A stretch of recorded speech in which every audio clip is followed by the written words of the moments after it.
One time for the one time. It's the family bloodline.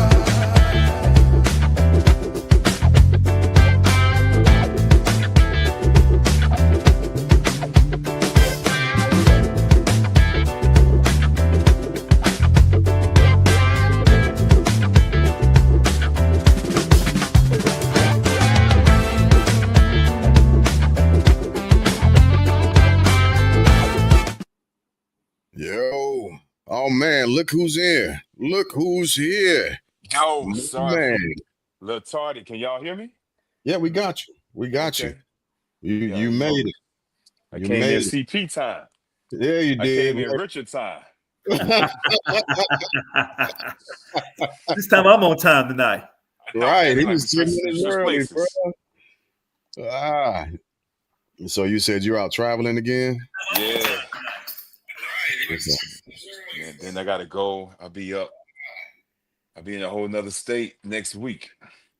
Oh, what all you got going on? We got a whole training workshop next week, man. So we're bringing people from all parts of the U.S. to participate. I'm gonna be in beautiful Pittsburgh. What's beautiful about Pittsburgh? Please elaborate. I don't know, man. That's what people tell me. When I come back, I'll be able to update you guys on that. Well, I'll be able to update you guys next week. I'll tell you what I found on my All couple right. of days up there. Because that was confusing to me. Mm. Liberty I Twitch. gotta find a silver lining in it, man. Rich, you got a new cut, man? Waves looking slick. Slick hitting it. Yeah. Hey, What there you happened? go. Point. You got a new cut, man, and waves looking right. Oh yeah, I just got it cut today. Yeah, I can tell, man. I just got it cut. I don't know how you see all that because I can't see that in the video. I can't see all that. Oh, you got to update. You got to upgrade your screen, my brother. Yeah, you got to get your resolution right. Yeah. Okay. You got to get. Thanks, Your Honor. I'll get right on that. Oh man. Oh, we got a couple bangers tonight. We got a couple bangers. Yep. And I would, I usually ask how everybody's doing, but I ain't gonna even waste too much time because I know Rich is gonna say, but just for gits and shiggles. Just for gits and shiggles. Let's go there just for a hot second, Rich. How has your week been so far? How are you doing? Hectic. I'll be in court tomorrow morning and probably again Friday morning. I'm still fighting. Still fighting. And that's how it goes. Yeah. How much longer do you anticipate? I thought I was going to be reinstated by May, maybe August. If not, maybe in 26. Okay. But they're trying to force me to quit. Give up. No. You give up. So if you vacate your position, the case is null and void. What they want me to do is just drop all my appeals. So I have 8 appeals that are now accepted. All 8. And then, it was a cross complaint. So we got to deal with that in April. But they want me to drop everything and say that everything they've done is legitimate, and it's not. Nah. So I won't. They'd end up controlling the narrative after that if you drop it. And they have the ability to do and say anything they want to at that point. Yeah. And it's easy to say you dropped because you were guilty. Right. Easy. Which is why they were asking me to give them a proposal. Why don't you make a proposal? I'm like, I didn't do anything wrong. You've been winning in court. You make the proposal. You're the lawyers. I'm not. Right. So they said that, oh, well, we're not going to do that. I bet you're not. Dang. So anyway. Let me know if you need a letter of recommendation, man. I mean, I can spell like 5 or 6 words. I got you. He did not. I will be reinstated. I'm telling you. Yes. We're gonna celebrate that. Oh, we will. You'll see me on TV and probably talking about stuff that we're gonna talk about tonight. All right. I got it. So with that being said, I'm sorry I'm snacking a little bit. I have not had a chance to eat much. But with that being said, let's ease into Like we gotta do some the meditation. first topic of Meditating the music. evening. Yeah. Let's talk about the the blackout, right? The economic blackout that's coming. There is a laundry list of dates that it's happening. So what is y'all's understanding of the economic blackout in its entire or in its partiality? My understanding is they're doing this economic boycott allegedly in regards to the DEI being dismantled in the large corporations and in the U.S. government. Okay. You agree, disagree with that, Deuce? Yeah. Nah, I'm with that. Yeah. Can you any elaborations on it? I mean, to me, it's just like it's harking back to what we used to do, what our people used to do back in the day with the Montgomery bus boycott, which is one of the most successful boycotts because there was strategy behind it. There was a specific target, right? Oh, Specificity, timeline, and yeah. resource. That's why it worked, right? So this one is nice, you know what I'm saying? But uh, what? All right, I don't know. I forgot which corporation's on the list. I have a confession to make. Walmart, Uh, that's one. Target, Walmart's one. Amazon. James caught me at Target one day. I didn't realize why he said Oh you a man, Target, I bro. wouldn't even go snitch on you either, bro. But I'm saying it because All these after stands we down at the talked, River Jordan. I thought you were saying because it's high prices, right? After we talked, and I thought about it, man. I left my basket inside of there, man. 5 items in the basket. I left it in there, walked out the store. Didn't spend a penny. Oh wow. Well, you know what? But Now that you say that, yeah, I did not see you go through the cash register. mm-hmm, Yeah. Okay. mm-hmm. Took me a minute. Gotcha. Okay. I say that to say, back in the day, for that specific one, we had a plan, right? Yeah. This one, I mean, Walmart, okay, we people go to Target, but now if you boycott Walmart and Target, is Amazon on there? Because Yep. Bezos was Yeah, front and center. yeah. So, Walmart. Amazon what? is March 7th through the 14th. Okay, Walmart, I'm sorry, hold on. Amazon is March 7th through the 14th. yeah. Nestle is on here, March 21 through the 28th. Mhm. Walmart, 7th through 14th of April. And I guess there's going to be more economic boycotts. Give me a second. I will share. Okay. I'll actually share a screenshot of it once I can get this done properly. But yeah, though all of those are absolutely on it as well. Let me try and find. There it is. There we go. All right, here we go. I'll share this. All right. So here's the list. Right, Mm-hmm. starting Friday, the economic blackout, which is why I called it the economic blackout, but it is absolutely the boycott that's coming. It's upon us. Right, Friday is the start. Actually, some of us started in January, as soon as the executive order started, and Walmart preemptively almost announced their dismantling of DEI Mm-hmm. because they were the first ones to do it publicly, right? That's when some of us began to start that actual boycott, and so I absolutely I'm participating in this, and I haven't been to Walmart since December, January timeframe. Like that I can remember. So it started with Walmart. It went to McDonald's. It went to John Deere. It went to then it finally hit Target after a while, and then it began Amazon, and then Nestle, Walmart again. So Walmart's going to get hit twice. Economic blackout number 2 is April 18th. And then then it's General Mills, and so it's going to continue. And so what it's been spun into, at first, I believe necessity is the mother of all invention, right? I believe in that saying. So this was my personal take on it. Mm-hmm. If you can't respect if you can't respect my dollar and you don't respect me, I'm not giving you either of them. And go ahead. But your statement, if you don't get respect, you're not giving up your dollar. My concern with this is that it's short term. Granted, March, April, these all coincide with first quarter reports for these companies, right? So they're trying to hit the companies at the most opportune time. Quarter one reports. I got it. Cool. Get it. But So, boycotting for that short amount of time, what's the end goal? But that's the pause, right? Because generally speaking, you would think that these boycotts would last for a short amount of time.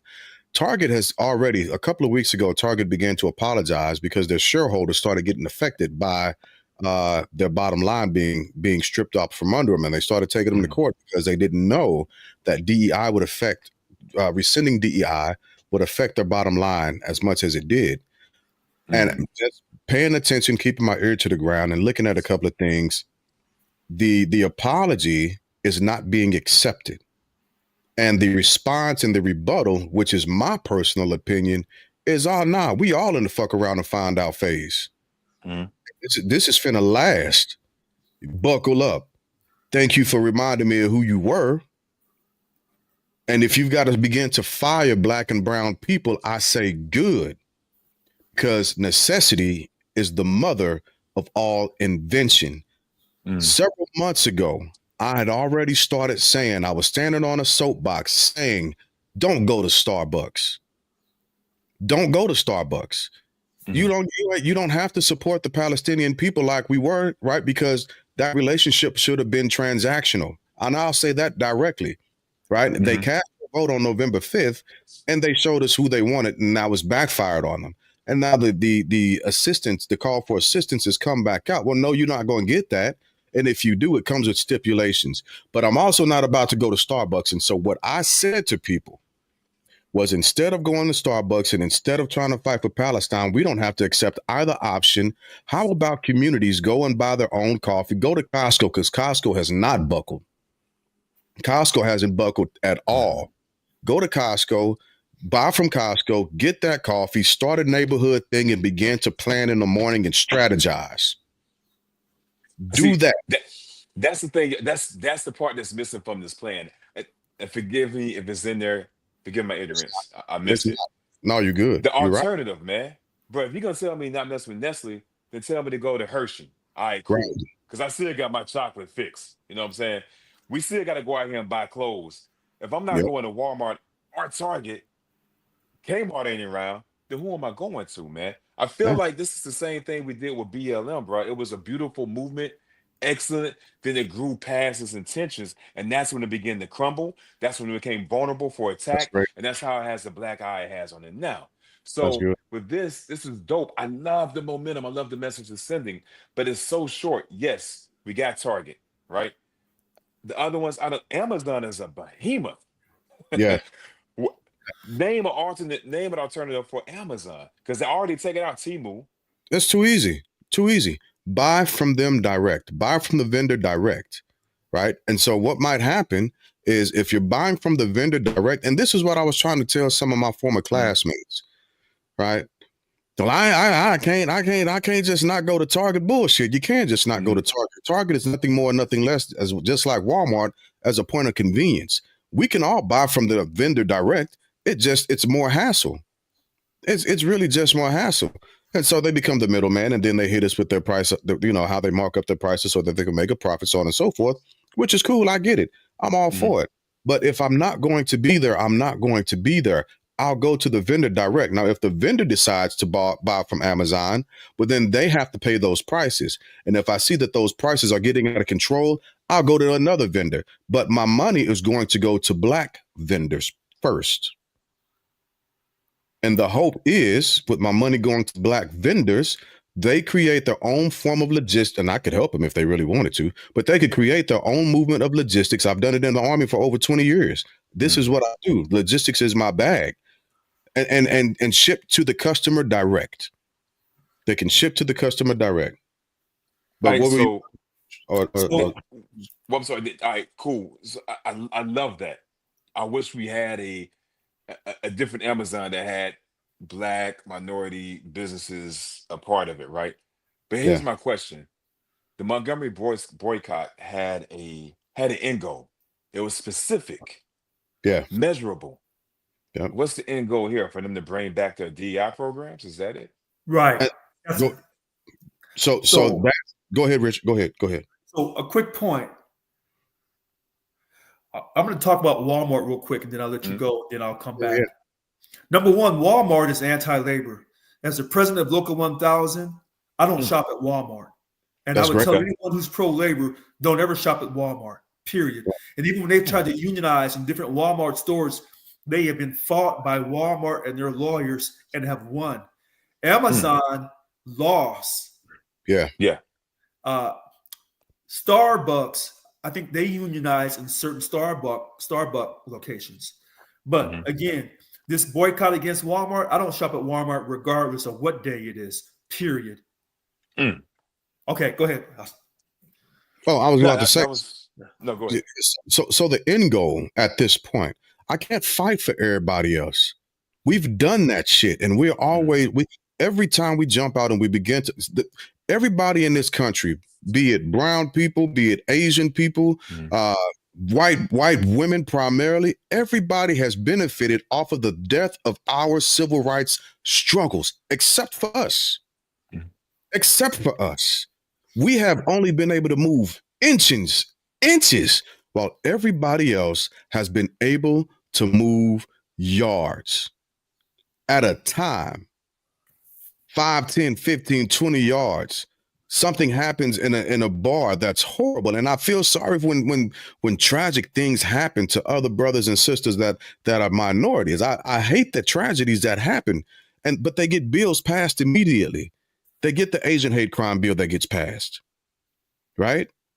We're not getting that same reciprocation from that culture.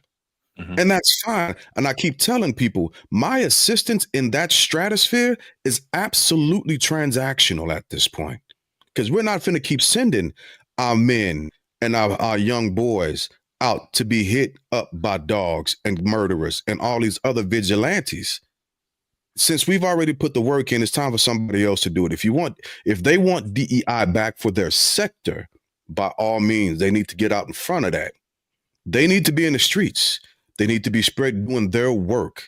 If somebody's turning hoses on, well, hey, my fellow brothers and sisters of the LGBTQIA plus community, now's your time to shine.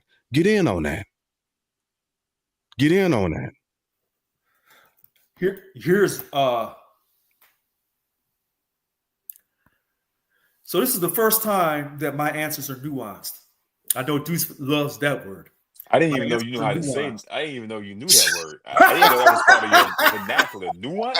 This is the day. My boy get a new cut, got the waves, now he's saying nuance. Hey, whoa, what part of Sign me my up. for real? Oh, Sign man. me up. Listen, I have to agree with Deuce. Yeah. The long term, what's the long term goal? And he was going back to Atlanta or the Montgomery boycotts. They had a strong strategy. They had total unity. Yeah. They knew what they wanted, and they were able to collapse that economy and made that particular economy buckle. But it had a larger effect on the nation. Here's the problem in today's society. All of these boycotts is the Democratic Party's strategy, one of their strategies to fight Donald Trump. Here's your first problem, Democratic Party. You lost the election. Okay? You can't account for $2.5 billion that was raised in 4 or less months for the Harris campaign when she ran for president. You can't account for $2.5 billion. You've lost your credibility. I don't want to hear nothing that you got to say. Now, that credibility issue is also a problem within our Black community. We promote Black businesses. If you have 10 Black businesses, if one does wrong, it destroys the credibility for the other 9. Yeah. Where does that Black credibility really originate from regarding Black businesses? I would tell you it's the Black churches. And we unfortunately know, hear me out on this. I'm not talking to no one's family member. Let's make sure I'm clear on this. That there are, quote, certain African American ministers who are not financially disciplined with the money that was raised in their congregations to do the work of God within the community. And that has plagued the Black community time and time and time again. Last point. Long-term mindset. What's the long-term strategy that Deuce was talking about? Mm-hmm. He's absolutely right. Why is in the Black community we have a hard time doing a long-term strategy? Because your environment is based on the short term. I got to get mine. I got to make it day to day. And that has been re-emphasized over and over again in hip-hop, quote, rap music. And I do not disagree with you. And if I could, and this is, I agree with y'all. I am not disagreeing with you all at all. I think the inability for us to actually visualize long-term goal and build strategy behind it is one of the biggest downfalls. And this is why I say that, right? Because I had a cousin who sent this information out in a text once before, right? And it said something to the point of Al Sharpton and a few other leaders, yada, yada, yada, yada, yada, yada, yada. And my response is, and I with all due respect, to hell with Al Sharpton. Those are our elders, and I respect and I appreciate them, but this ain't their fight. We can't continue to fight on different battlefields. The operational variables have changed. Old ways of fighting, the old conventional ways of fighting are not going to work. They're not. So we appreciate it. Go hang out in the parlor and be advisors, but don't get on this battlefield. We've got generals that know how to strategize properly at this point. You are not relevant. One of the reasons why our country is in the situation it's in is because we've got our grandparents and great-grandparents running this motherfucker. And they can't get past something that happened in 1952. We're still fighting against stuff like that. That's an issue. So being ageist, at the risk of being ageist a little bit, I will accept this. I appreciate your service, but God bless, good night. Go have a seat, sir or ma'am. This is no longer your struggle like that. I don't want your influence like that. You have too much bigotry built up. You have too much hatred built up. You are not in a movement or a stance of progression. And the thing that I know about myself is one day I'll be the same way, where I won't understand the actual quote unquote nuances of the day and the struggles that I'm trying to fight, because the operational variables have changed. The environment has changed. All of these things have changed. So if those things are changing, we have to maneuver with the battle in front of us. And we have to go with different generals. We have to go with different senior enlisted advisors to get to actually win battles, to win a war. And we're not thinking in that fashion. I'm with you on that. That's why, like the Tea Party movement, man, Yeah. wonderful movement. I don't like the people in it. Let me say that again. Don't like the people. Don't like some of the ideals they put forth. However, the mechanics, how they put that together, which copied the civil rights movement to some degree, was remarkable, man. I remember seeing it. I remember watching it to build. I remember watching it take over portions of America, and they got their candidates. That's when Ted Cruz got into the White House, right? I forget the others, but they came in on that Tea Party wave, right? And then the next big wave was the MAGA wave, right? That brought in a new wave of Republicans who all had this similar framework of thought, this paradigm of thought. Democrats, because we only had two parties, two major parties, right? So I'm gonna pivot over. The Democrats have not illustrated that since, which is funny. This kind of goes counter to what you just said. Bernie Sanders, love him, hate him, he had a framework. He could talk details of his plan. Yeah. They railroaded that man, right? Yeah. And since then, they have not had a focal point to galvanize that base. Then you take it to us. What's the last group that we had that galvanized at least 30% of us? I'm going to say the Black Panther Party. Yeah. It was the Black Panther Party. So are you going to discredit what President Obama did years ago? Obama was a movement. Obama Obama was like a representation of, we have somebody of color in the White House. We have New Hope, things of that nature. But the Black Panther Party had bullet points. This is what we stand for. Okay. Okay. Obama, Yep, I got you. it was like a wave. It wasn't, Yeah. there weren't bullet points that I can remember. And forgive me if there were. I don't No, remember no. the bullet Well, let points. me- And it wasn't something that was lasting. It was just him. It was just him. Sure. There was nothing else. He's a great man. I'm not taking anything from him, but it was just him. And We talk about Trump, it's MAGA, right? So when he's gone, it's MAGA. It's yeah, a whole movement. Obama came and went. There was no organization. There was no group. There was nothing else to carry on the policies and ideals that he came in with. yeah, and I think with former President Obama, it was America saying, "See, look, we're not racist. Okay. Look, we are better. Yeah. What we say."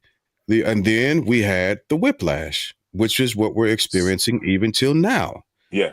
So and again, and this is what I say about former President Obama all the time. He wasn't the president for Black people. He was a president No. for Americans. Which And I did like. I did like that. Yep. Granted, President Trump is able to take a different approach because of privilege. He's able to take an approach that had Obama taken that, he would have never been president. Right. Agreed. Yeah. Agreed. Yeah. Right. And so that it doesn't say anything. It doesn't take any credit away from anything President Obama did or didn't do. Mhm. It's just simply being honest about the situation where, again, he wasn't just the president for Black Americans. He was the president for the people of the United States of America. With this movement, right, with the economic blackouts and the boycotts, the end goal should have a form of permanence, right? Just like they put judges in place, we need to make sure we get a hold of it. We have some form of investment. If you all do not give us a voice in Congress, to hell with this two-party system. At this point, you need to give me some buy-in, because now everything's transactional, damn it. And as a matter of fact, not only will we remove our economic power from these companies, we're going to stop backing all of you candidates as well. So with that being said, then you got your answer to the economic buyout. This isn't about helping people. This is the response of the Democratic Party fighting Donald Trump any which way they can, starting with DEI. This ain't about helping black. This ain't about helping Black folks. No. The only reason why I disagree that it's not the Democratic Party movement is because it started before the Democratic Party sunk their fangs into it. Again, no, that's not true. That is. No.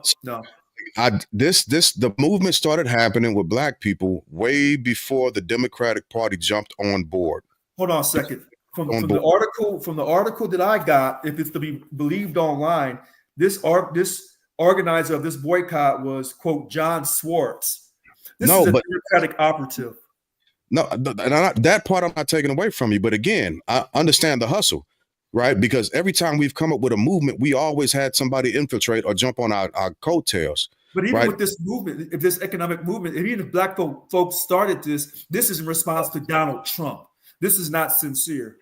Even if it started because of Donald Trump, okay, that would be fine. But what I'm saying is when President Trump got elected, there were already Black people that were removing themselves, divesting from the actual structure of America.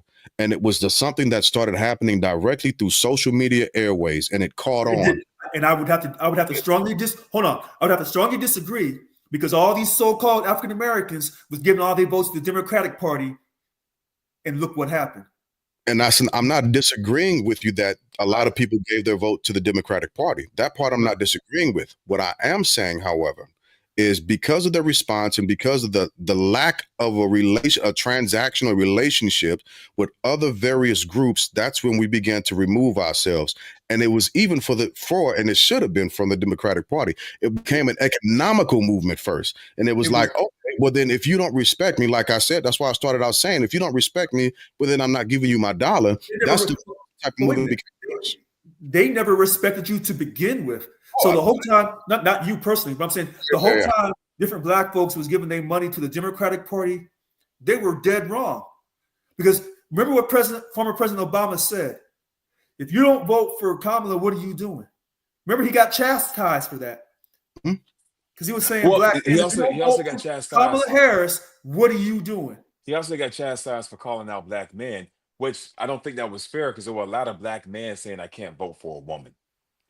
And he was talking to that group. Now, also, I want to ask you a comment on this. Rich, I do disagree with you as far as this started by the Democratic Party, but for different reasons. Okay. Because the economic blackout is like a 70% developed plan, and the Democrats have not been able to put together any type of plan for the past couple of years. Wait, hold on a second. Wait a minute. Maybe we're confusing our words because we're talking about an economic boycott, but Reverend Al Sharpton was saying a buy-in because Costco kept its DEI. So he wanted folks to go buy at Costco, which is very ironic because that's where I shop at. So it appears to me that everything I've been doing eventually comes out to be the right thing to do because Costco didn't fold. Now, am I surprised? I kind of am surprised. I thought they'd fold like everyone else, but they didn't. I didn't think Costco. No, I didn't think Costco would. I love Costco. I got that black card, right? And no, I like the executive card. Let me not say I got the black card like that. But I love Costco because they actually they're a really solid company. And if you look, they don't hire simply based off of the formation of governmental advice. They hire based off of how their company wants to be seen. That's how they hire. And that's why I've always appreciated them. Right. And so it's not a surprise. Now, let me back up a little bit. I am not the biggest fan of Al Sharpton. Let me be the first to say that. I'm not the biggest fan of Al Sharpton. I'm not the biggest fan of Jesse Jackson. Those guys, I am not the National Action Network. I'm not. And that doesn't go against that. That's not saying that some of the things that they've done haven't been powerful movements. That's not what I'm saying. All I'm saying is I understand and know an opportunist when I see one. That's all. And that's not a bad thing because, even Dwight Eisenhower, the biggest opportunist there is out there. This version of Al, Skinny Al. Now we talk about Big Luther, Skinny Luther. Yeah. Yeah. Big Al was my boy. Skinny Al. It's a little bit different. It's a little bit different. Wait a minute. When we talk about credibility, and since I'm a little bit older than both of y'all, I respect Reverend Sharpton and Reverend Jackson. Sure. Are they flawed black men? Yes, they are. Deeply flawed? In some cases, yes. Did they do what they had to do to survive, to keep from being shot? Yes. Yes. I'm not taking that from them.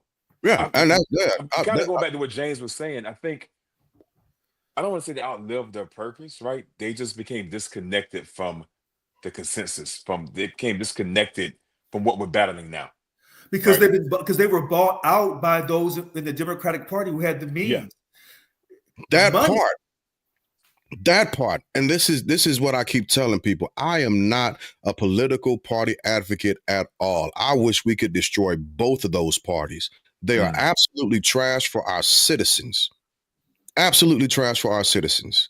None of those guys should come out of their actual seats being rich. They shouldn't be rich to the point to where now they're putting themselves in the same situation and in the same area as billionaires. Like, no, if you're working for the people, you should be grinding with the people, not just as a photo op. I'm not saying I'm not saying that, like if it's raining outside, you got to go and you got to do low crawls and you got to get muddy, you got to get dirty, just like the soldiers. But damn it, you need to be wet. And That's what. that applies to Bernie Sanders, the senator from Vermont. That applies to the Honorable Maxine Waters. Here, let's go back to that credibility issue because it's really important in the Black community. When the Black Lives Matter started, I said, no, I'm not really for it. And then when they said that some of that money they had raised, they used to buy that home in LA, it destroyed all of their credibility because they weren't financially disciplined. And once they got too much money, they started, quote, wilding out. And it destroyed them. But hold on, let me throw this out there because there was a white terrorist organization under a very similar banner as white Christian nationalism that bought a whole bunch of property down in Texas. First name of the motherfucker was David, if memory serves me right, and he had a shootout with cops. No, wait, he wasn't a white nationalist. What, David Caress? He wasn't a white nationalist. Not David Caress. He was crazy, but he wasn't a white nationalist. No. He wasn't directly a white nationalist, but he was still a hardcore, overzealous Christian type of person. Yes. That's what I mean. That's why I said very similar to Christian nationalism, because the nationalism part of it, the sensational aspect of it. But he bought property. Right. But here's the problem. If you say that Black people are not being treated with respect and dignity by the police, and you quote, have this incredible movement across the nation. You have young people, you have older Black people, you have people in between marching with you, quote, the Black Lives Matter 2 movement. And you're saying, hey, send us this money because we got to get these lawyers to help fight this injustice and do all these things. We got to mobilize. It takes money to bring people on buses and everything. And then we find out you got this, was it a $5 or $6 million home in LA? You can't. I'm not disagreeing with that. It does not look good. The perception is horrible. Because what that tells Black folks is, in my opinion, this is my professional opinion, I could have taken up my money that I sent you and did my own thing at the casino. Sure. So you destroyed your credibility in that issue. And then you have the Black ministers, some of them, not all of them, and the Black churches taking money and doing all kinds of things. Then you have the Democratic Party raise all this money for the first, quote, African-American woman or biracial woman to run, $2.5 billion within 4 months. Oh my God. What? And then you don't know where the money's at? And you telling me she could have run the country after you lied to me and told me that President Biden was running the country? We went back to Kamala? Yeah. Yes. Hold on. I'm gonna cut time out on the flag on the flag. How can we have all this vitriol for Kamala when somebody else did multiple things worse, was taken to court, some of those things proven, and was able to win? I feel like Kamala's playing in the pig's pen. Any politician plays in the pig pen. You're going to get dirty. Name one politician that did not come up financially from their career. I don't think you can. Hold on. If Donald Trump raises $2.5 billion selling Donald Trump Bibles and the money comes up missing, no one cares. When you call yourself being a minority, being, quote, maybe the first Black woman into the White House, and you raise a record number for the Democratic Party of $2.5 billion, and now nobody knows where the money's at, and you want to talk about the Republicans and all the slick stuff they do, when they come and say, hey, we're going to let the free markets control everything, we know they're lying. You come and say, oh, we're here to help you, Richard, when you're really no better than they are. I should have stuck with the Republicans. Maybe I would have got paid with them. Maybe. I don't know. First of all, Kamala's voice is higher than that. If she said we're here to help you, Richard, her voice is a little higher than that. Not as deep, for one. Two, my thing is, that goes kind of back to the point we were talking about, man. We're talking about Black businesses.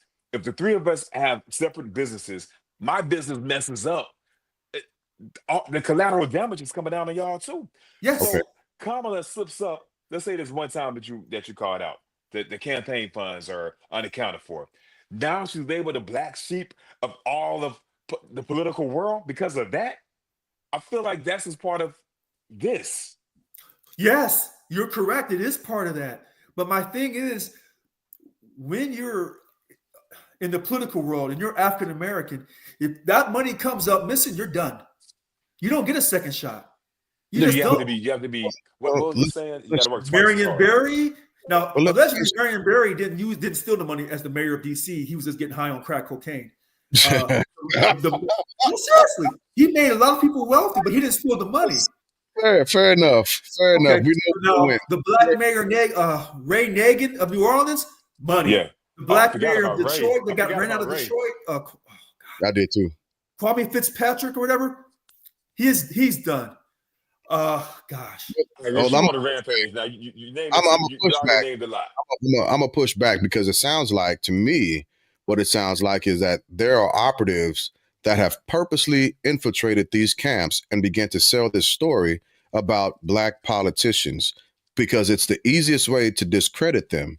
But I can't buy into it because I'm not going to believe those operatives. Because if that's the case, well then all these other white mayors that have gone down in infamy for stealing money. Hell, Chicago's mayor, what's his name? I can't remember with the hair. The guy, Lightfoot. No, New one now, but he Lightfoot. has a weird last name. He Yeah, said like- they were trying to take those brides. right? Lightfoot. No, not Lori Lightfoot. It was No. it was He before was a him. guy who went to prison, and then Donald Trump pardoned him.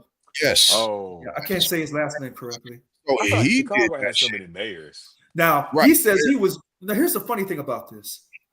If a person, African American, and they get to leadership position, and then the money comes up missing, maybe they stole the money, or maybe someone was put there to, quote, discredit them. There's truth to that. However, with Ray Nagin, he was guilty. But now, did all the other former mayors of New Orleans do the same thing? Yes. Because most mayors in most cities, that's just part of being a mayor, the culture. But if you're African American and they don't like you and you get caught doing that, you got a price to pay.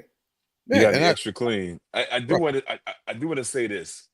I know we're trying to keep the show, but I did some research on this new budget, and I know we're getting tight.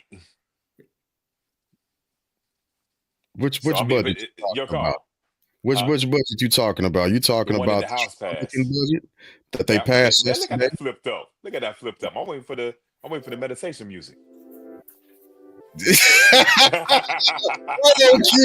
We were talking about money because that's how I was trying to pivot. I was trying to pivot there. I stole your pivot. And you know what? I can still keep saying and bring all this in at the same time. So let's do it. Yeah, it's a good pivot. It's a good pivot. So I got my Richard notebook ready. maybe that's what I need to do. I need to stop saying stuff off the top of my head and write this crap down. I need to stop memorizing so much stuff. But with that being said, the movement, the next transaction, the next order of business, as it were, is the actual Republican budget that was passed under what seems and sounds like nefarious provisions and supervisions yesterday through the House. Now it's pushed to the Senate, and there are a ton of Republican senators that are pushing back on it. They're pushing back. There are several Republican senators who are saying that it's going to hurt their population directly, and they don't like what it's spelling out, and they've made their own separate bill at this point.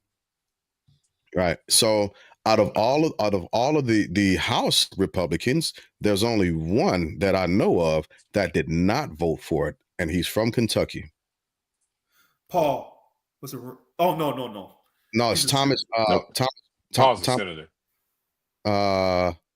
Messiah, something like that. I'll look it back up, but I was reading about him just yesterday, and he was like, the news anchor asked him, "Well, did you vote? Did they convince you?" And he said, "Well, yeah, they convinced me not to. Yeah, and I won't vote for this." He said, because I see the harm that it's causing, and in the end, this is actually going to raise the deficit. But we'll get back to that part in a second. Mm-hmm. What is y'all's take on it? What's y'all's take on the actual Republican budget? My take on it, I'll be real quick. Military, don't increase by more than 100 billion. Yeah. Okay. Homeland Security, don't increase more than 90 billion. Huh. Okay. Judiciary, don't increase by no more than 110 billion for a total of 300 billion just for those three areas. And then the ways and means, if these numbers are right, they're saying you can't increase the ways and means, and we're saying for fiscal years 25 through 34, you can't increase that by more than 4.5 trillion. That's what I got highlighted. Mm-hmm. But yet, if you're a Republican and you talk about financial responsibility, you still want to have a debt limit to be raised to no more than 4 trillion. Mm-hmm. Yep. I guess to make sure that if the military goes over budget, you'll still be okay. I don't know. I see what you did there. I see don't what know. you did there. I don't know. But all these deductions, now, all these different deductions, I don't know where the Medicaid is at. Maybe it's in the education, maybe it's in the financial services or oversight and maybe it's in this oversight and reform, the 50 billion. Hold on. Okay, go ahead. You got it? Go ahead, I got Deuce, it. Oh, I got it handy dandy on my little paper right here. So let's talk about some of these major reductions, right? Yeah. First, let me start by saying 80 million people in America use Medicaid. 80 million people in America use Medicaid. Mm-hmm. Let's also talk about the average income from Medicaid, but we're talking about $35,000 a year for a family of 3. You make $36,000, you're not on Medicaid. So take that financial threshold and you're squeezing 80 mil in there, right? They want to reduce, this is of course over the decade, they want to reduce Medicaid by $880 billion. Oh, that's but that 880 billion, that was under the energy category. It might have been too. I didn't see the energy part, but Medicaid is $880 billion reduction. Where's that at in the federal budget? Because I see on the energy. Let's see. I got you. I'll pull that screen back up in a second. What? Energy and commerce, 880 billion.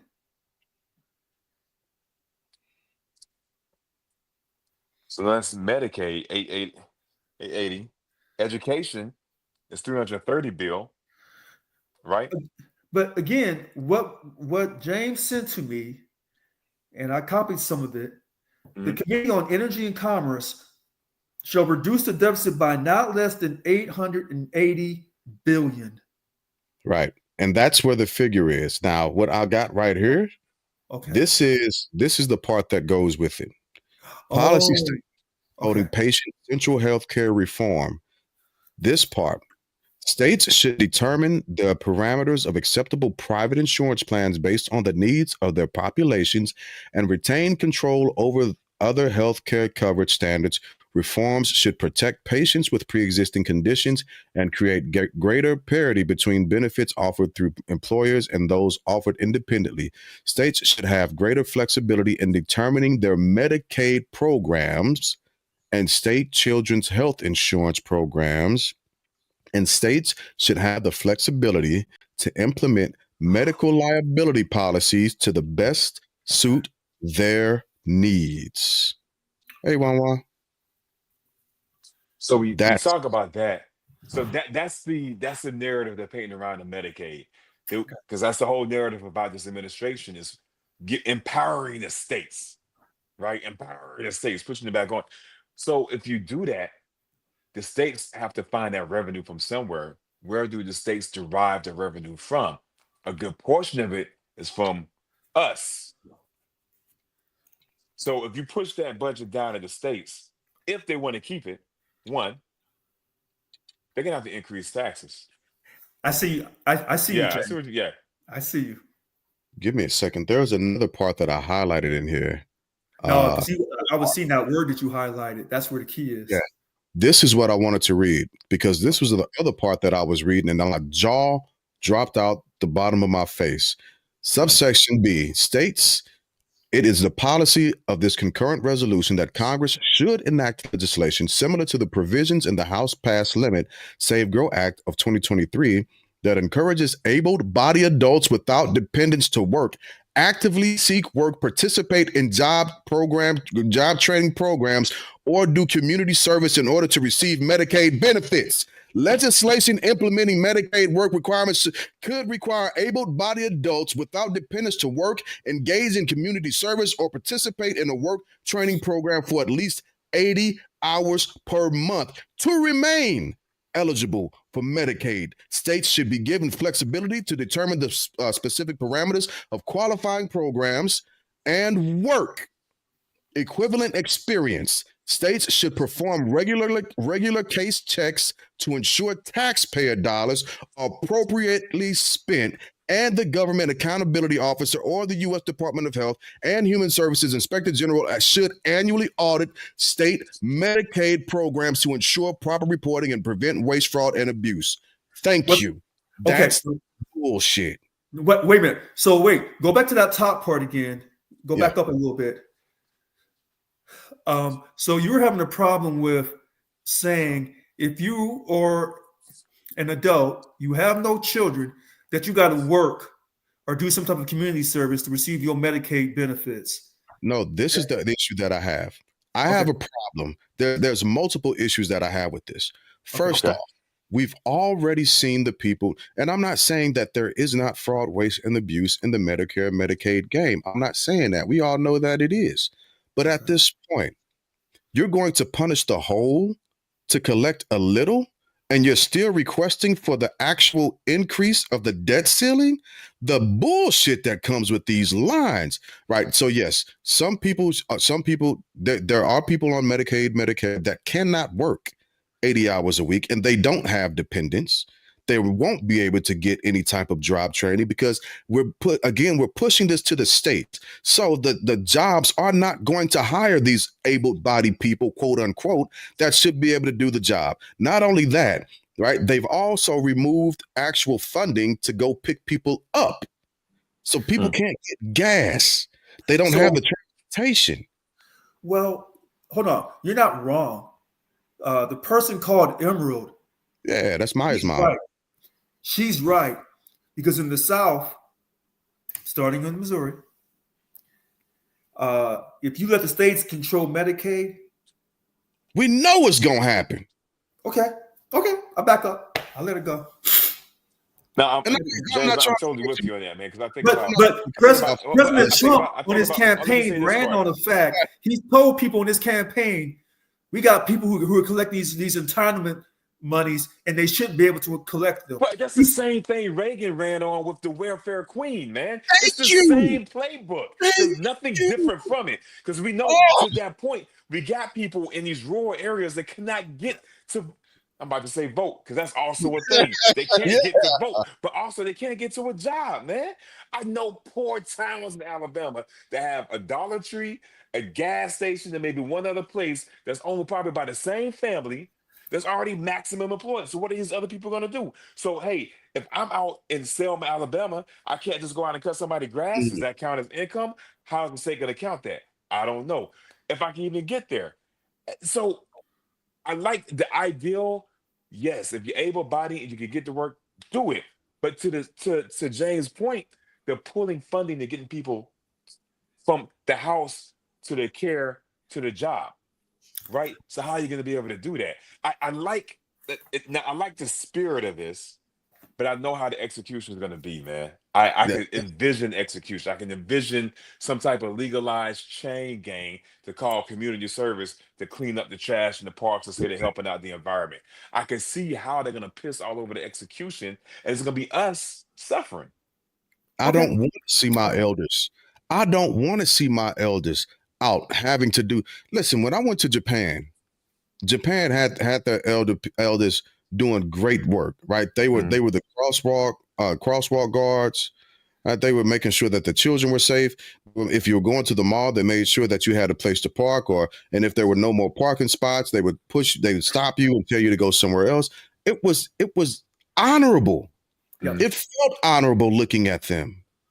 But we're putting our elders, we're putting our seniors, a lot of our seniors are on Medicare and Medicaid, and they're putting our citizens in a position of looking like trash. No, but wait a minute. Go ahead. It said And it says it encourages able-bodied adults without dependence. I don't think senior citizens is part of that category. Why not? May not be. We don't know what we don't know the No, definition, but I see where you're going. But it doesn't say that clearly in here. So if you say it doesn't state that clearly, okay. And I that's see where part you're going though. Okay. Our biggest population of people that are using that are older people, right? It's not the 40, it's the 50, 55 and up that are using that program, right? And again, when numbers were pushed, one of the things that the senator said or the congressman said last night, he said, it's impossible. He said, even with this bill being as green as they want it to be, if we met and we hit all points that they wanted to hit with this bill, it's impossible for us to reduce any type of debt whatsoever. It's impossible. And so why are we putting our citizens in a position of not being able to get proper health care? Oh, I'm sorry. Go ahead. No, So you got it. say, to add to that point, man, I know we talked about this in school, I think a few episodes ago, taking SNAP away, having hungry kids in school. But even taking it back to that further, right? You want people to work. You're taking, what was it, 330 bill from, no, that's that. You're reducing SNAP. I didn't write down the exact amount. 330 billion for education. Yeah, education, but SNAP, I didn't write down how much. They're reducing SNAP, but I didn't catch that number. I wrote it down. They're reducing SNAP, but SNAP, 42 million people use SNAP. The EBT program is fed from SNAP, right? So now you're taking food out of my mouth and you're telling me to go work at the same time. 230 billion. 230. Oh Lord, 230 billion. So now wait, 230 billion for what? EBT. SNAP. So that'd be 230 of the 330 billion for the education? No, separate. No, that's separate. Education is a whole nother line item. Yeah. So for the deductions I have 330 billion for education. Yeah. 880 for energy. Yeah. 1 billion financial services, 1 billion natural resources, oversight and reform, 50 billion, transportation, 10 billion. So I came up with 1.272 trillion for deductions. It sounds about right. And so they, in some of the instances, and this is what I was figuring out also, because it doesn't, I can't remember exactly how I found this .gov site that I'm using for this. It's budget, just so that I can say this, and so everybody knows that I'm not getting this information off of some wonky website. I'll give you the reference. The reference for the article that I have pulled up that I'm sharing right now is budget.house.gov. Budget.house.gov. Is that a government agency? Yeah. It's the all right budgetary website. HTTPS, by the way. Now wait. Here's the thing about these government agencies. When you go to their websites, it depends on who's running the website. When I went to the Ways and Means Committee, that's being run by a Republican, and you can tell. Yeah, and I don't disagree with that, right? So you gotta kind of like filter through the fact. Yeah. But here's the key. Here's to me. Here's three keys. 70% of your government spending is mandatory government spending. I think it's Social Security, Medicare, Medicaid. 70%. So you got 30% you can really kind of cut. Yeah. But in Donald Trump's eyes, President Trump's eyes, he's still going to make them cuts anyway. Here's the other thing. This is the backbone of the Republican Party. So when Emerald says empowering the red states, here's where she's absolutely right. The free market. This is in the budget. The free market where individuals pursue their own self-interest have been responsible for greater advancements in the quality of life and generation of wealth than any other form of economic system. Federal policies designed to grow the economy should thus allow market forces to operate unhindered rather than pick winners and choosers. And here's where this quote word economics, when I first came on your podcast months ago, I told you, you have the free market economists and you got the government intervention economists because they're both pseudoscience. It's not a real damn science. It's a liberal arts. What economics? Economics is a liberal arts pseudoscience We got to have for a greed. conversation about that. That's got to be a topic for one of these days. Not tonight. I'm not going to tackle that because it tonight. goes right into this budget. gotta be- Why, hold on. This goes right into your mindset about why would they cut these programs that are helping people? Because they believe in a free market, which Okay, is what I can agree with that. this is what Emerald is saying. Who is the person in this country that believed in the free market from the beginning of the 13 colonies? It was the South. They didn't want Okay. the government telling them they couldn't take slaves past Missouri. They couldn't take them down to Texas and out west. They didn't want that. They wanted the free market. And this is the same trick in today's society. When President Trump says we want a free market, what he's really saying is, I want to bring back life of the South. That's what he's saying. That is really what he is saying, a free market. But here's where their lies catch up with the Republican Party. For those on here who think that I could be a black Republican in hiding. If you want a free market, then you don't need the Federal Reserve System. You don't need a private bank giving you money. Create your own bank. I agree Create with your that. own barter system that someone was talking about. I disagree with that. I'm all for the chaos that comes with it. I'm not for the chaos. I'm not a chaos agent. I'm not a chaos agent. Anarchy. I'm okay with it. You know what I find funny though? With What's this that? budget, it passed the House. I think every Republican. All but one. Yes, All but one. They got enough. But then the senators I like are nope. saying, some Republican senators were like, whoa. But when you think about how Congress is set up, the House of Representatives should operate more closely to the people than the senators, correct? Yes. Every 2 years, they run for election. Well, every 2 years, but also representing districts. Yeah. Where the senators are representing states. Right? Yeah. That's why they call them the higher and the lower. Which is just, to me, I feel like if I would have read that the senators approve it and the House of Representatives don't, it makes more sense because they're talking to the people. But it's inverted, which I'm so confused by that. Yes. Even Lindsey Graham is against it. He's pushing back. Lindsey Graham. A doormat. Wait a minute. I think that's a trick. I can believe that too. I won't. Why? When I read it, I got one thing, and then you went into the fine details, and you said in some of these categories, this is what they're really doing. So even when the Senate goes in and puts their information into the fine details for all these different categories, it's probably going to be worse than what it is now. So the Senate already has bills. They already have what want to make changes, and that's the fight with the upper and the lower houses right now.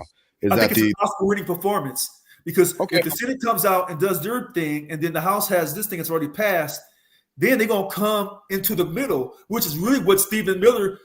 You probably get what Stephen Miller wants from the very beginning anyway. So he didn't come right out and tell you what he wanted. He had the House do a little this. You have the Senate do a little this, and then they'll come together, and then Stephen Miller will get everything he wants to validate President Trump. Watch what I say. Well, I won't push back on that too much because they're all, except for Jasmine Crockett, performing. See, at this point, even Cory Booker is a performer. Cory, there's something about Cory that never. He's not sincere. Thank you. Listen, even when he's a black man, he gets mad, dude. When Jasmine Crockett, Representative Crockett from Texas, when she comes for you, she's coming for you. Okay? Yeah, she be the wrong verb and everything. Yeah. So with Alexandria Ocasio-Cortez, when she comes for you, she's coming. You don't have to second guess. There are certain men and women in Congress, they're not playing. Yeah. I don't like what they're doing, but at this point in life, I'm not finna give them up. I will say that, all right? I will have to say that I'm not gonna give them up. Right? I might not agree with them, but I'm not giving them up. I don't agree with the way Cory Booker's doing stuff. I like the way Jasmine Crockett leans in on a lot of things, and I'm pretty upset with the silence behind Hakeem Jeffries, except for every now and again. Right? But I'm still need to give them up. Look, Representative Cori Bush, before she got ran out of Congress, when they put that other person to run against her, she was bringing it. They ran her ass out of there. Now, Jasmine Crockett, they're going to have a harder time trying to run her out. The Yeah, I problem think they goes. will. The problem goes back to this: is it in you or is it not? Mm. Representative Hakeem Jeffries, you're not an alpha. Okay, you're not an alpha dog. You don't put the fear of God into nobody. You're calm, cool, and collective. That may be good for in the back room, but when it's time to come on that floor and show your ass, it's not in you. You don't have it. And those who have it, you know who you are. And those who don't, you know who you are. And this is why President Trump is walking the Democrats, walking their asses up and down the steps. Because it's not in them. He is doing them. And Yeah. The people of America overall said, we'll take this guy and all his bad behavior versus Kamala Harris. until They didn't have a. Yeah. Keep go ahead. going. No. You're about to hit the point. Well, look. Okay, I got you. Y'all keep laughing. I keep talking about. No, I don't know. I might not. Printing your money. When I don't care what they tell you about your deficit. When you're paying out more than what you're bringing in. When you have to run your government and you go to a private individual and they tell you go print up the money and then pay me back this money with interest. Do they have the military or do you have the military? Print your own damn money. I am not disputing. We got to have a China or Russia or somebody says, "Hey, America, you owe me $100 billion. Come get it." Look, and the reason why I side with Richard on this is because we don't own our own money. We don't. And there's a lot of things that I do understand about our fiat currency and I do understand about our system. But the biggest and some of them are good, some of them are bad. And if we know how to play inside of the system or even outside of the system, we can win, right? But you have to destroy it. But what this is the part. This is where I am with it. It's not ours. We don't control anything in it. We don't have any. Well, I'm not. So when I say that is we don't have any direct power to say, well, my dollar right now that I have in my current wallet, right? I have several ounces of gold in my house that can back that, and I know that the amount of gold on a daily is dwindling, so my dollar is going to increase. So if I give you my dollar, I'm backing it by something that I have directly, if that makes sense. But we don't want a strong dollar on the international. I want to have this topic when I want to come to the table with some facts, but I do want to say something real quick about this bill. Like I never considered the fact that the senators may be putting out what do you call talking points as a ploy, Rich. So I never thought about that. I'm about to ponder that one for a minute, but. Let's talk about 107. It's not in the budget. 107. So when you talk about Medicaid, Medicare, of the top 8 states that utilize it, there's some blue states. The top Republican states, Florida, Texas, Ohio. You add up those electoral votes, that's 107 votes. Right? That's so, and we're talking about there's a couple of million people in each one of those states that use Medicaid, Medicare. Right? Texas, Florida, Ohio, those electoral votes went towards President Donald Trump this past year. If you piss those people off, I'm not saying all of them are going to vote. Some of them probably can't get there. Some of them probably don't care to vote, etc. But enough of them step up and vote just for the midterms. And then for the next election, I don't know if we'll get a pendulum swing back to blue because the Democratic Party is in such disarray. It's like the resistance from Star Wars during the first Star Wars, right? When they were just in complete disarray.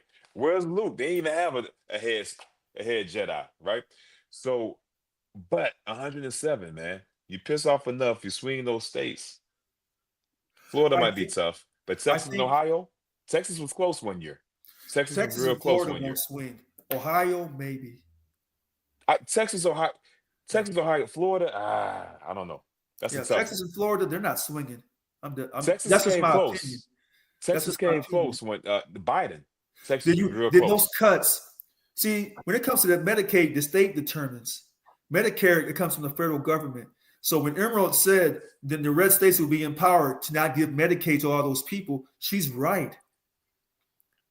And then with the Medicare, Donald Trump, President Trump's going to stop that. He's going to try to reduce that. But when 70% of your government spending is mandatory, what he's going to do is try to stop that 70% mandatory spending because he wants everything to be free market. But you can't run the government as a business. But that's the argument between the Democrats and the Republicans. But the real argument that neither side will address, why are you borrowing money and using our taxes to pay that money back, that interest on that money? Not even the principal, but the interest. You'll never come out of the hole. And so you have to keep cutting and cutting, and then you destroy people, and then it goes back to the pendulum to the Democrats, and then they'll have it, and then they'll try to reverse everything. It's just a back and forth, and there's never no substantial change because you haven't established term limits in the country. You haven't eliminated the fiat money. You don't print your own money. You're laughing. You cannot get around this. You cannot. Listen, I feel like Rich. I feel like you trolling me every time you sneak in fiat. We can be talking about milk. Rich be like, but I bought this with my fiat money. Wait a minute. Money. If you remember, why was Senator Sanders so detrimental in 2016? He was going after the bankers. He was saying the same thing that Trump was saying. Stop these bankers. Trump was lying. I'm going to have to look at that. I'm going to have to go back and look at that. Well, yeah, Bernie, he was. Stop the bankers. And even Trump was saying, stop the banking. It's the bankers who are destroying everything, the globalists.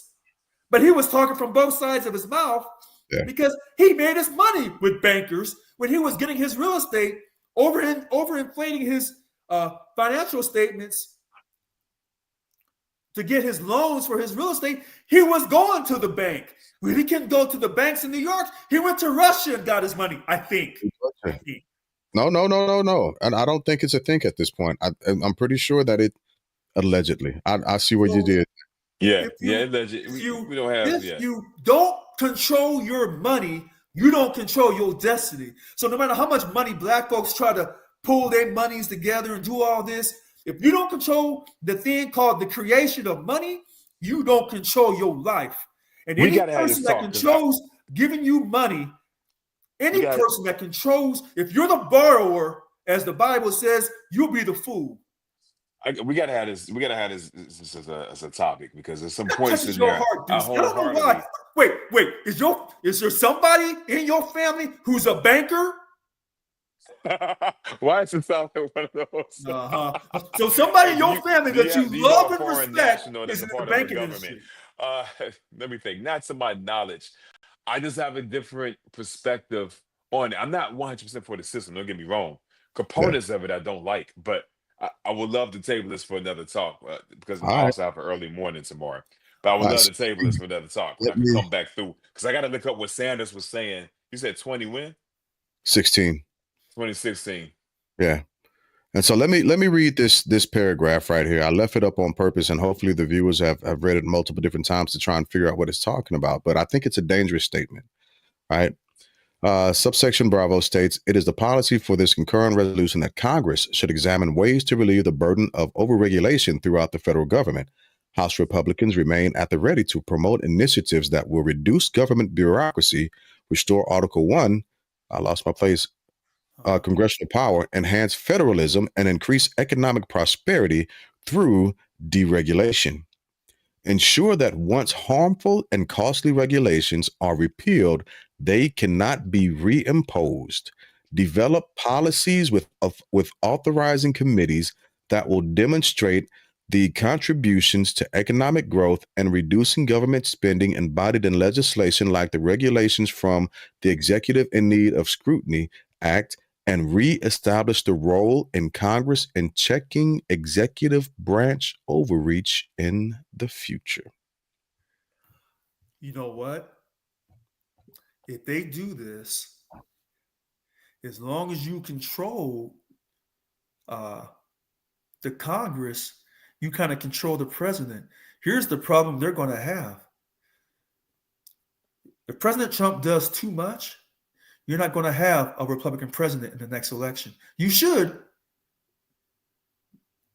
but you're going to lose You're going to lose the Congress. And so if you put all this into action, when the Congress is controlled by the Democrats, the House and the Senate, they're going to run you crazy. So just like they try to run and put him in jail, whether he was guilty or not of January 6th and all these other cases, they failed. And now he's running amok on them. They did fail.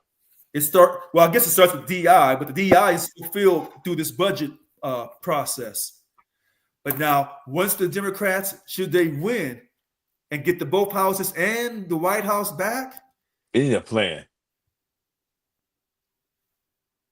They don't even. I still don't think they selected the DNC chair. yes, they did. Did they finally? Who? Yeah, they got one in February. Early February, they selected this guy. I can't remember his name. Here, I'll look him up real quick.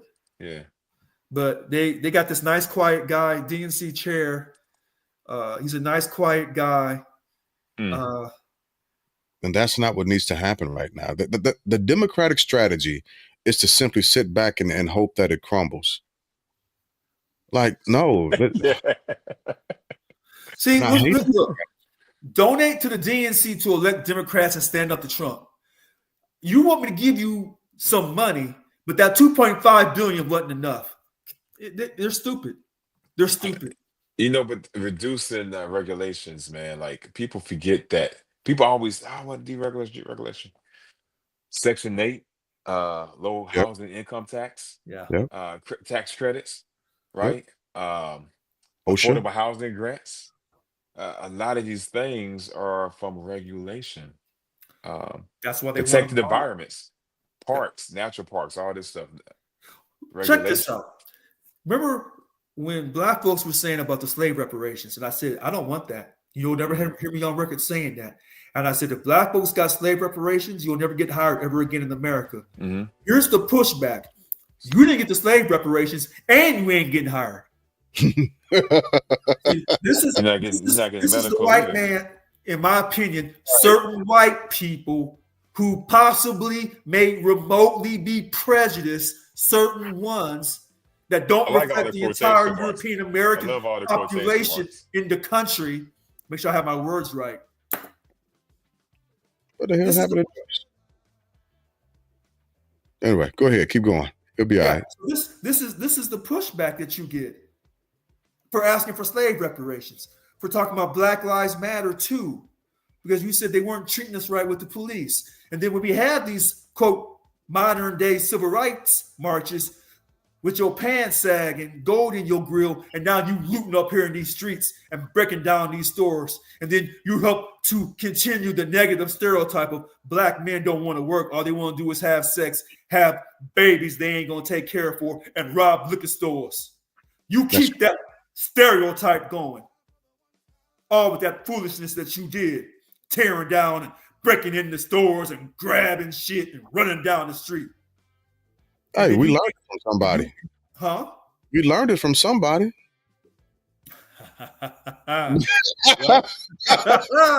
well, possibly. But the myth, the legend is you were no good until we brought you over here. Then we made you good because we made you our slave. Yeah, when you got your freedom, then you went back to acting who you really were. Don't worry about your environment and all the drugs we put in your environment. Don't worry about all that. Don't worry about, we don't, promote jobs in your environment because we say that you're lazy. You wouldn't work anyway if we put the jobs in your environment anyway. See, this is a little nuanced. And this is the pushback that you're getting from President Trump, where he won all the swing states. He won the Electoral College. He won the popular vote. And you tried to put him in jail. You took a shot at him, whether it was a true shot, a real shot, a stage shot. I don't know. He lived. You tried to shoot him again. That got foiled. And then you think once he's back in the White House, he's going to act accordingly. Woo! That's wrong a good answer. Point. He's not. He's got no incentive to. So Deuce's iPad, his iPad died. His iPad died. That's because he was that fiat dollar. It's that fiat dollar that got him. That's what it was. There's something about when I talk about not us not printing our own money, that sets him off. And it's somebody in his family that's had some type of prestigious job in the banking system, and he's a No, defender. so he and I, we've kind of had the conversation before. We were looking at it in two different ways, and so I respect his view on it. And Right. again, I can't directly disagree with his view on it either, because I do understand what he's saying. It's just that at the core of it, and the honest truth is, this dollar's not working for us. It's not, and we've put ourselves in bondage because of this dollar that it's not worth anything. And we've missed moments and times with our families, our loved ones, our friends. We've missed important dates, times. So we've sacrificed everything for this dollar. There are songs made about this dollar. Until you stop voting in the same two guys from different parties, until you totally flip the entire government to where the Congress takes the power back from the Fed and prints its own money. Now, the last president who did that and took us out of debt was Abraham Lincoln. I'm gonna have to look that up. You go back and look in the history about President Lincoln when he put us on the greenbacks. I remember the greenbacks. I just remember That everything. was the government printing up our own money. We wasn't borrowing from the central bank. And after that, they didn't get the central bank reestablished until 1913. Here's the crazy thing. That racist president called Andrew Jackson, Yeah. he was racist. But in 1836, when it's time to renew that central bank charter, I think it was for the second bank or whatever, he didn't renew it. He said, the hell with you, we ain't renewing this. Mm. You're not controlling us. Now, he had that part right. And he knew about control because all them slaves he had, he was making some money. He didn't need nobody to borrow him money. He made his own money. Yeah, and that was another issue. They wanted to have their own control. Yeah, and that was I was about to say that was another issue when it came to the Civil War, is that the South was printing their own money. They began to print their own money. They had their own currency, and Not doing the same thing. Yeah, not only did they have their own currency, but they had the economic powerhouse to back it with something. And that was, anyway, that's a whole nother lesson for another time. But yeah, I'm gonna look into that a little bit further and deeper, because that's a part that I remember the greenbacks, but I can't remember because I haven't read about it in decades. But I'm gonna go back and check it out. Listen With to that this. being, yeah, go ahead. Okay, go ahead. Yeah, No, go ahead. You were about to read something. I want to hear No, it. I'll rememberize, because it's this history of when America started. We had the first bank. Oh gosh, I want to say 1820. The second bank came up for the bank renewal came up. The charter came up for another 16 years, and then in 1836 it's time to renew again. President Jackson said, "No, we ain't renewing that sucker. It's not constitutional." Took us out of there. Lincoln wasn't messing with it. And then they got it put back in, and they caused these panics. And the 1907 panic. And then he said, we got to have some type of central bank that can stop these panics. 1913, when they did the IRS, they also did the Federal Reserve Act that put us back with the central bank. And we still had the Great Depression in the 1920s. So the bank was put in place to stop these panics, and it still happened anyway. And that's where all this confusion, but you can't talk about this because some people are racist, and some people will try to say, well, this certain group of people, they were in charge of these banks, and we don't like these people, so we're going to commit all these atrocities against these people. Gotcha. And some of that happened over in Europe. But if you're not, if the truth is the truth, and just because maybe a one person or two people in that group happen to be of a certain ethnicity and they were evil, that doesn't destroy the whole group. Sure. That just speaks on behalf of those one or two people, because you don't want to stereotype the whole group. It's just us.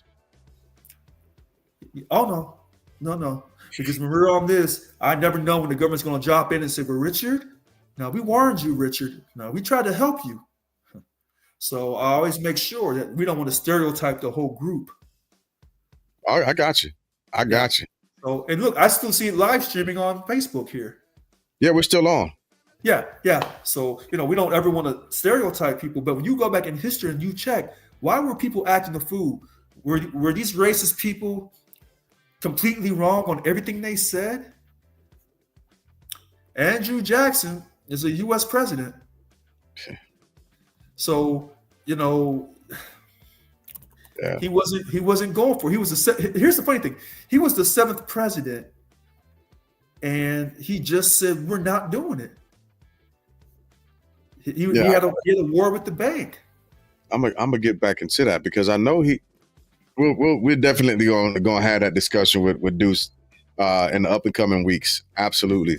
Go ahead. For some reason, Andrew Jackson had issues with. He does not like. People want to defend the banking system of America. They're crazy. If you don't control your money, then who's controlling you? Somebody else is controlling your nation. That's why our corporations were able to donate $250 million to a campaign fund for a president. Yeah, when they made that decision by the Supreme Court, was it Citizens United? Yeah, it was horrible. It was a wrap. Yeah. So I do want to state this that here it is. I knew I had this right. A few weeks after your inauguration, he got elected, I think, in 1832. He wanted to figure out how to replace the second bank of the U.S. Okay, so here it is. It was in 1816. The bank had been chartered by Madison in 1816. Okay, blah, blah, blah, blah, blah. But Jackson saw the bank as a fourth branch of government run by the elite, what he called the money power that sought to control the labor and earnings of the real people who depend on their own efforts to succeed. Planters, farmers, mechanics, and laborers. Well, President Jackson would know about money power and control because he was controlling them slaves. So he knew. He knew exactly. Yeah, I was about to say he knew exactly how the bankers was feeling because that's what he was doing in the plantation. Exactly. So he's at war with these people, and let me see here. He didn't want to be. Listen to this. Listen to this. January of 1835, Jackson paid off the national debt. The only time in U.S. history that had been accomplished at that time, because I think Lincoln did the same thing. It was paid down through tariff revenues, blah, blah, blah, blah, blah, and blah, blah, blah, blah, blah. After Jackson's term expired in 1837, they did some other stuff. But he stopped that in 1830. He didn't give it to him. Yeah. Here is this. In April, however, the House declared the bank should not be rechartered. By July 1836, the bank no longer held federal deposits. But that was due to Jackson. He was going to war with this bank. He wasn't going to give the second bank that charter again. Wow. So I got some reading to do. I got some digging to do. I'm reading a book right now, Frederick Douglass, and I want to finish. I want to knock that out. It's a really, really good read. But after that, I'm gonna jump into that history. I'm gonna jump head first into that history because I got to become smarter about it because I don't feel like I knew enough about it. There's a link that talks about the banking system of America that gives you the timeline, and I'm really sure that Lincoln did the same thing. He started printing up the greenbacks, and they said, well, they killed him because of slavery. Well, it was more than just one reason why they had to get him up out of there. Yeah, there was a zealot. We'll come back to that because I know that theory also, and I kind of agree with it too. I kind of agree with where you're going, but what I do want to know, what I do want to say, before we do close down, is that history has been made this week. The current sitting president has polled lower than any other president at this point in history. If you trust that poll, I do. If you trust that poll, I do. And the reason why I do is because as I go throughout my community, my society right now, I hear the talks of how things are affecting his voters. I hear it. And I see the implosion happening. I see it happening. So I do believe that he is polling lower than any other president. Do I think it's going to last? I don't, because people forget easily and people are easily bought off. That $5,000 to $8,000 check that people keep thinking that they're going to get with Elon Musk's signature on it. Only if enough European Americans have their Medicaid and Medicare and anything else impacted. Only if enough of them. And they got to be hit hard.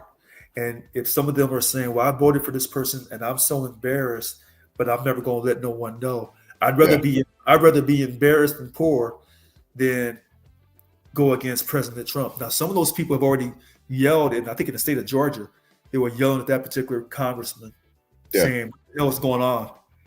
But it's been happening in multiple different states at this point. But it has to. But listen to this. He's going to back off the Medicaid and Medicare. He said it today. He said we're not going to touch it. But I think with that jargon, he's going to be able to use the states as a scapegoat. He's going to say, hey, kind of like abortion, I sent it to the states. I didn't do it. No, he's not even going to send it. I don't know. No, because if you say, hey, I'm going to cut some of this Medicaid stuff, and you send it to Alabama, where Deuce is from, that thing is cut. It's cut. But that's what I'm saying. And he'll be able to say, I didn't do it. So I kept my promise. He sent it. He sent it to you, and then you did it to yourself. But he should have never sent it to you to begin with for you to do it to yourself. We agree. We're actually agreeing, right? Yeah. But I don't think he's going to even send it to him. If he even sends the Medicaid thing for it to even be cut by the states in certain little categories. Well, here's the other thing. As long as you don't hurt European Americans, you can cut as much as you want. Absolutely. If there's 10 European Americans, 3 get hurt, and you still got 7 more who voted for you? But see, what I read today, right? And I read that part, I highlighted it on purpose, where it literally said that they're going to give it back to the states, and that way the states can decide if you're able-bodied, and you have to prove that you need it, essentially, and not just that, but you have to do at least 80 hours of either working, some type of volunteer service, so on and so forth.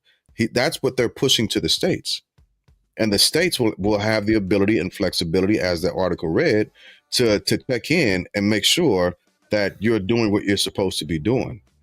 They already had that flexibility, except when you send the money to the states for Medicaid, they decide how it gets spent. But if you put strings to how they have to spend it. And that hence the other part about deregulation. That's why I read that other portion about deregulation. Yeah, because he's a free market person. But this is where the Republicans are going to get caught in their own lies. You can't say you're free market, and then the Democrats come back and say, well, since you're so fucking free market, all the fossil industry since 1916 or 1920, they're getting all these subsidies, cut all that shit out. Then you turn around and say, oh, no, we can't do that to them. They're job creators. I'm not disagreeing with you on it. This is the game that we're stuck in. I said they're going to get caught. Now, will it be enough to where they'll lose in the midterms? Now it's going to take more. I don't know. We'll have to see. We got to get to that point. But before we'll continue to tap in on this information. But family, this has been a great topic. I'm glad we actually did this tonight. We had 2 strong topics. And with that being said, go ahead and knock out your final thoughts. Well, my final thoughts will be real quick. This is the budget that he wants to pass.